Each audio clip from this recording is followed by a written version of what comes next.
Kita bahas bersama pakar hukum tata negara UGM Refli Harun dan pakar hukum yang juga pengajar di Perguruan Tinggi Ilmu Kepolisian PT IKA Umar Hussein. Pak Refli, Pak Umar, terima kasih. Selamat datang di Kompas Petang. Nanti juga kita akan menghubungi Wakil Ketua Pansus Angket KPK Taufikul Hadi lewat sambungan telepon. Pak Taufik sudah tersambung bersama saya, Riko. Selamat sore. Selamat sore juga, Riko. Pak Taufik masih di Sukamiskin? Saya sudah keluar. Oh, sudah keluar. Siapa saja tadi yang ditemui, Pak? Halo? Ya, siapa saja tadi yang ditemui, Pak, di Sukamiskin? Tentu saja warga binaan di sana. Nama-namanya tidak bisa kami sampaikan karena itu adalah sudah kami sepakati untuk tidak disebutkan kepada khalayak atau pers sementara. Tapi terpidana kasus korupsi, Pak Taufik, ya? Di situ memang kebanyakan adalah kasus korupsi. Apa yang kemudian menjadi benang merah? Apa yang didapat dari obrolan ini? Pertama adalah kalau kita adalah sesuai dengan tujuan daripada KPK pansus ini, ya.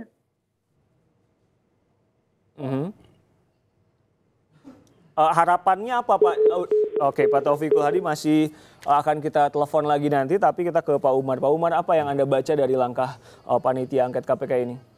Ya, kalau kita lihat dan kita dengar apa yang ada di media, tujuannya adalah untuk memperkuat, memperbaiki kinerja dan lain sebagainya. Kemudian yang mesti kita catat pertama adalah faktanya sekarang panitia angket sudah ada, sudah terbentuk. Nah, yang penting bagi kita, masyarakat dan semua pegiat anti korupsi adalah mengawasi kerja daripada panitia angket ini agar berjalan sesuai koridor yang benar. Dengan menemui napi korupsi, itu langkah yang wajar? Ya, kalau menurut saya tidak ada instansi, tidak ada orang, tidak ada tempat yang tidak bisa dimintain keterangan oleh panitia angket. Kenapa? Kalau sudah dia membatasi diri atau dibatasi, maka dengan informasi yang terbatas, maka kesimpulan yang akan dikeluarkan atau output yang akan dihasilkan tentu tidak maksimal. Nanti pertanyaan saya, wajarkah menemui napi korupsi? Wajar, siapa saja wajar untuk ditemui. Yang tahu kepentingan itu adalah panitia angket itu sendiri. Oleh karena itu, kalau saya berpendapat KPK biasa saja merespon adanya hak angket ini. Kalau misalkan merasa perlu mengklarifikasi, ya diklarifikasi. Kalau didiamkan, saya khawatir justru liar, seperti yang dikhawatirkan oleh banyak orang, tanpa ada klarifikasi. Dan menjadi hal yang kurang baik dalam pandangan masyarakat, kalau KPK misalkan tidak hadir atau tidak memberikan keterangan. Tadi Anda bilang itu wajar. Pak Refli, Anda melihat menemui napi korupsi, meminta pendapat dari mereka yang sudah berkekuatan hukum tetap, wajar? Saya kira tidak sesimpel itu menjawabnya setuju atau tidak, ya. Kita harus melihat ini soal trust, kepercayaan, ya. Nah, kalau soal trust ini memang kita tidak bisa melihat dari sisi normalnya saja. Kalau kita bicara normal, di mana misalnya katakanlah proses hak angket itu mendapatkan kepercayaan, ada trust di situ, maka sesungguhnya panitia angket bisa memanggil bahkan mengunjungi siapa saja. Itu kalau kita lihat penggunaan hak angket, hak konstitusional. Tapi kan persoalannya ini kita melihat dari awal yang gagal dari DPR adalah memperoleh kepercayaan publik, trust. Bahwa angket itu memang dimaksudkan untuk katakanlah misalnya memperkuat KPK. Memperkuat tata kelola pemberantasan korupsi. Nah, kesan itu baik secara eksplisit maupun secara implisit tidak terlihat. Yang terlihat adalah bahkan sikap sebagian anggota pansus yang jelas-jelas misalnya menunjukkan ketidaksenangan terhadap eksistensi atau kinerja KPK. Apa diksi yang pas untuk menggambarkan tindakan DPR ini? Diksi yang pas adalah kalau Pak Busro kan tadi bilangnya tidak sesuai dengan nalar hukum. Ya, kalau saya adalah it is useless, ya. Itu tidak ada gunanya ketika kemudian public trust itu tidak dipunyai. Karena misalnya public trust itu public distrust menjadi, ya, bertemu dengan sebuah fakta yang memang bisa mengkonfirmasi public distrust tersebut, maka orang akan mengatakan, nah kan begitu, memang ujungnya sih memang untuk melemahkan KPK dan melemahkan mekanisme pemberantasan korupsi. Nah, Saya sebenarnya memang akhirnya kita kan sebagai warga negara menggugatnya begini. Kenapa ya waktu dan uang serta tenaga itu dihabiskan untuk hal yang seperti ini? Kan begitu pertanyaannya. Padahal saya sepakat cara berpikir guru besar itu. Sekarang ini yang kita butuhkan adalah bergandeng tangan untuk melakukan pemberantasan korupsi. Unit-unit pemberantasan korupsi di Republik ini terlalu kecil masih. KPK yang 5 orang itu kemudian ditambah stafnya itu terlalu kecil untuk menghandle dari Sabang sampai Merauke kasus korupsi. Karena itu sebenarnya saya pernah sampaikan di sini, kita butuh mengenforce kepolisian, mengenforce kejaksaan, agar kemudian rantai pemberantasan korupsi itu makin panjang dan makin lebar. Nah ini yang bisa menjadi trigger ya, malah kemudian mau dipotong sana sini. Pak Umar, Anda tadi bilang wajar, kan banyak yang berpikir begini, koreksi saya kalau salah, menemui orang yang bersalah, dinyatakan bersalah korupsi, maling dengan kata tanda kutip, kemudian mewawancarainya, apa adakah yang salah? Tentu akan jadi subjektif dong. Ya, jadi tergantung sudut pandang ya, sudut pandang kita dari mana gitu. Tadi misalkan disampaikan oleh Pak Refli, sebenarnya sama, menginginkan sebuah pengelolaan pemberantasan korupsi yang lebih baik, yang sistematis dan lain sebagainya. Cuman dari sisi yang lain, orang yang beranggapan sama, tetapi dengan langkah-langkah yang berbeda. Tapi ada gunanya menurut Anda? Pasti Pak, karena kan kita cuma mendengar rumors, bahkan dari panitia angket berani mengatakan ada hal-hal yang tidak patut dilakukan, misalnya ada pemerasan dan lain sebagainya. Ini kan serius gitu loh. Benar nggak terjadi hal itu di KPK? Tapi faktanya mereka sudah bersalah diputus. Oh iya, si koruptor iya gitu kan, koruptor ya. Kita misalkan lihat kemarin beberapa kasus, misalnya kasus Pak BG. Ternyata pada saat di pra-peradilan bebas karena belum ada alat bukti yang ada. Orang kalau sudah dinyatakan tersangka. Apakah itu satu kasus saja atau banyak kasus? Ini yang mesti diperbaiki Pak. Ya kan? Jangan sampai lembaga KPK ini kemudian ada hal-hal yang kurang baik itu dijadikan alasan orang yang pro korupsi untuk membubarkan. Oke, Pak Refli, ini KPK kan seperti menentang arus, tokoh agama tadi, lintas agama, guru besar. Pansus angket yang menentang arus. Iya, pansus angket, sorry saya salah. Pansus angket seperti menentang arus, ditekan oleh banyak pihak yang kan bukan sembarangan. Tokoh lintas agama, guru besar dan lain. Apa yang ingin coba dibuktikan oleh pansus angket KPK ini menurut Anda?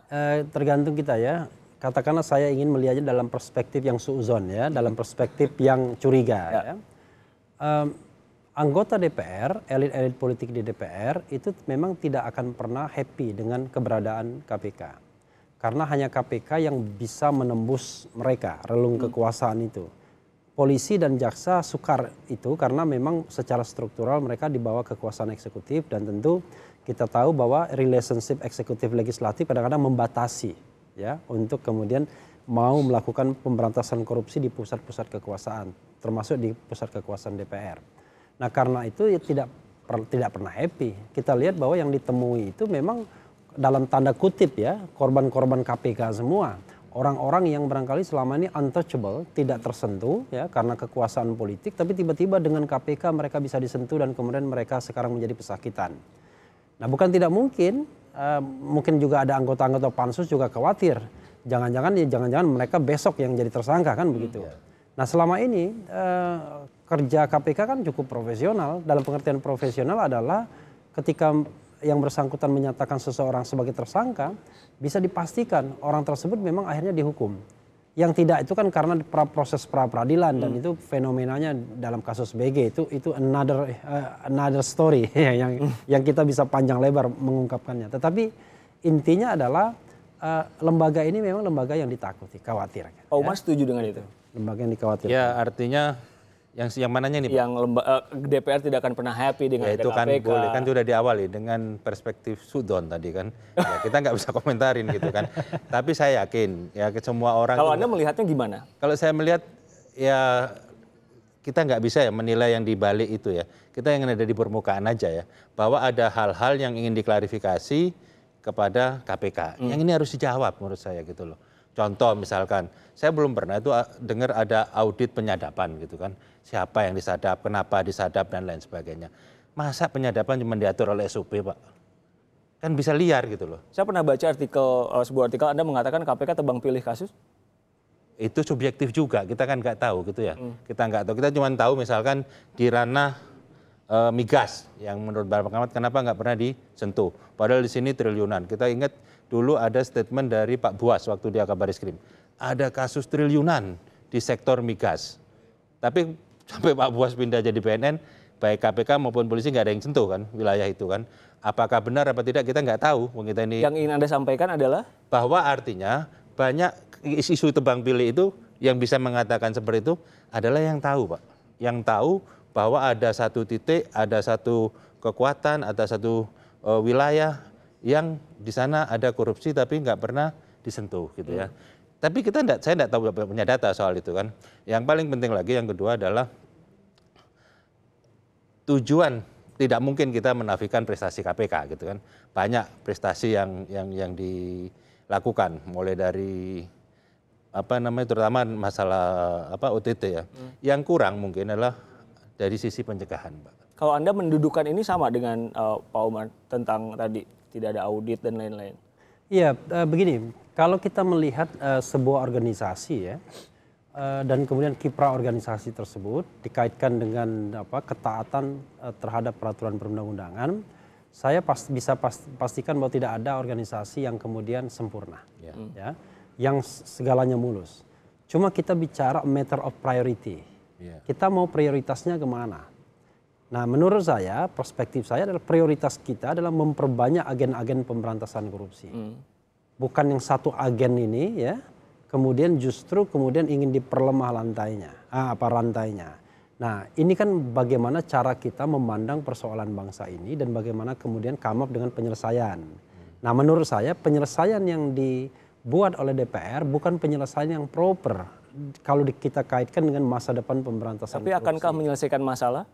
Ya justru karena tidak proper itu saya kira justru ini akan memperlemah nasib pemberantasan korupsi. Bisa dibayangkan kalau misalnya ya keinginan yang kemarin-kemarin itu diikuti, misalnya penyadapan harus izin ketua pengadilan misalnya, lalu kemudian KPK tidak sampai proses penuntutan, hanya sampai penyidikan, KPK 12 tahun ke depan, itu bisa tertawa lebar para calon-calon koruptor. Mereka akan bilang, saya kira ketika kita sudah bergajut di kekuasaan, kita tidak akan ada lagi wilayah yang bisa menembus kita. Nah, sekarang ini kekuasaan apapun masih khawatir dan takut dengan KPK. Nah, jadi kalau kita kaitkan dengan strategi untuk melakukan pemberantasan korupsi, sekali lagi saya katakan bahwa jalan yang ditempuh pansus ini saya kira keliru, ya. Bukan hanya soal kunjungan ke Sukamiskin, tetapi DPR membentuk pansus untuk mengangket KPK menurut saya sebuah kekeliruan dari sisi strategi. Saya tadi menggarisbawahi ada kekeliruan, ada satu lagi juga tadi pelemahan. Anda setuju dengan dua kata itu? Ya kalau dari perspektif KPK mungkin bisa kita terima kata-kata itu. Tapi Pak Refli ini kan juga pakar tata negara kan, bahwa prinsip dalam negara demokrasi kan adalah check and balance gitu kan. Bagaimana KPK ini selalu menghindar kalau ada pengawasan. Dari beberapa kasus yang lalu kan selalu selesai lewat intervensi presiden. Dan kita lihat memang tadi yang disampaikan Pak Refli, awal ya dulu orang itu nggak terima kalau KPK itu dalam tanda petik diapa-apain. Sampai sekarang kayaknya Pak, tadi ada protes di mana-mana. Berkurang. Kalau dulu orang sampai datang ke kantor KPK Pak, mungkin Bapak ingat waktu itu. Ada kasus BP Chandra, ada kasus cecak buaya dan lain sebagainya, yang kemudian ujungnya tidak jelas secara yuridis ya, karena ada intervensi dari presiden gitu. Nah sekarang saya baca media hari ini apa kemarin tuh, Pak Asep yang mewakili para guru besar meminta presiden lagi-lagi intervensi gitu loh. Nah ini nggak pernah tahu kita ini tuduhan-tuduhan kepada KPK ini apakah benar apa tidak gitu loh. Nah saya inginkan cuma satu, diklarifikasi aja gitu loh. Tapi Anda melihat arahnya kemana? Satu ya, kedua Pak ya. Apa tadi yang disampaikan oleh Pak Refli ya dan para pengamat diperkuat dalam artian begini Pak ya. Penyadapan misalkan, atur lewat undang-undang. Proses penyidikan atur lewat undang-undang gitu. Jadi tidak lewat SOP doang gitu loh. Jadi semua orang tahu, pihak yang diperiksa tahu hak-haknya, pihak yang memeriksa tahu ada parameter gitu loh Pak. Nah sekarang ini kita kan nggak tahu Pak. Emang tidak ada aturannya soal penyadapan ini, bukankah pengennya direvisi? Ada. Supaya penyadapannya izin dulu. Putusan MK kan ada dulu Pak zaman Pak Mahfud kan. Nah setelah itu tidak dibuat aturan yang baru, Sehingga KPK hanya berdasarkan SOP gitu loh. Nah mungkin menurut saya tidak harus ketua pengadilan tadi yang disampaikan Mbak Refli, harus lebih transparan lah kira-kira gitu. Paling Sejauh ini tidak paling, transparan memang menurut Anda? nggak tahu kita. Pak Refli melihatnya? Ya sekali lagi kan Apa itu it is siapa? a level of trust ya, level kepercayaan. Memang dulu ada putusan MK, kan awalnya pemerintah itu mau membuat PP tentang penyadapan. Nah PP tentang penyadapan itu bukan memperkuat eksistensi penyadapan, tapi memperlemah. Karena kemudian juga harus ada birokrasi perizinan. Nanti takutnya ketahuan dan lain-lain gitu ya. kan. Nah karena itu kemudian pada waktu itu reaksi masyarakat civil society pro pemberantasan korupsi itu negatif terhadap PP tersebut. Ada yang salah dengan reaksi itu menurut Anda? Tidak salah. Jadi makanya kemudian ada semacam judicial review, dan di judicial review kita tahu bahwa Pak Mahfud pada waktu itu kan beberapa kali mementahkan upaya memperlemah KPK melalui judicial review Undang-Undang KPK. Jadi dia mengatakan bahwa yang namanya penyadapan itu hanya diatur dalam undang-undang. Nah, undang-undang yang mengatur itu ya undang-undang tentang pemberantasan korupsi, hanya yang tidak punya mekanismenya. Nah, bagaimana mekanismenya itu? Ya seharusnya memang diatur di undang-undang. Katakanlah misalnya undang-undang tentang penyadapan misalnya ya. Telekomunikasi dan lain sebagainya.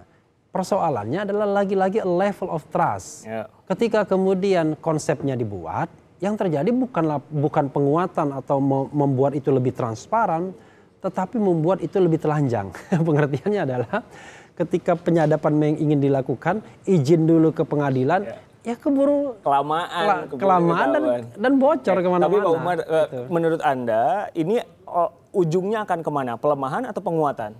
Apa yang dilakukan DPR sekarang? Menurut saya kita hindari istilah pelemahan dan penguatan. Kenapa? Bukan, karena tadi kan soal biar perspektif. hitam putih saja. Enggak, menurut saya yang penting ada pengaturan yang jelas.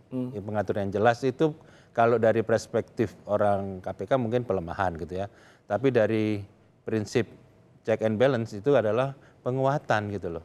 Nggak ada lembaga yang nggak bisa dicek gitu. Tapi kan secara langsung publik juga berpikir dari mulai awal kasusnya, bertanya kepada narapidana korupsi yang sudah terbukti bersalah. Semua lembaga ya, di semua negara itu harus melalui mekanisme check and balance. Nggak bisa kalau nggak ada check and balance. Nanti yang rugi kita sendiri. Begitu dia sudah terlalu jauh dan terlalu menguat, nah kita yang rugi nanti. Supaya nggak kebobolan itu maksudnya? Iya, supaya nggak jadi otoriter. Oke. Jadi kalau transparan orang tahu gitu loh, hak saya dipanggil KPK apa gitu. Saya sebagai tersangka, sebagai saksi haknya apa gitu kan. Nggak tahu orang Pak. Terima kasih pakar hukum dan pengajar di Perguruan Tinggi Ilmu Kepolisian PT IKA Umar Hussein dan pakar hukum Tata Negara UGM Rafili. Pengajar di UGM. Banyak dia. Dan banyak saya tahu, tapi ya begitulah satu di antara yang banyak tadi. Terima kasih Bapak.